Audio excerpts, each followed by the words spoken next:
Hi there, I am one of your computer geek friends. I am an expert in smartphones, and this time I will explain what you need to do in case they steal your smartphone. Not only after the robbery has done, but also before anything happens. Let's start. First of all, you need to remember this keyword, PRL, Prevent, Report, Locate, which are the steps you should follow. Prevent. Take care of your smartphone at all times. Do not leave it on the table when you are in a tavern. Do not keep the phone in a place where people can easily see. Try to keep it in an inside pocket so that robbers cannot easily remove it, and be careful in crowded places like trains or buses. Apart from that, you need to prepare your phone so that in case you are robbed, the thief cannot get your personal information.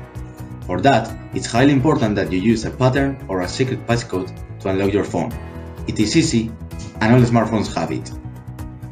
Try to use the same technique for apps which can have important information about you, like WhatsApp or a bank application. For that, I highly recommend downloading AppLock. It is easy to use, free, and very secure. Besides, install Prey in your smartphone. It locks the phone and enables you to delete the information you have. Keep the IMEI number. It can be found next to the battery and in the box of the phones. It is the ID card of the smartphones. The second step is to report the robbery to the police.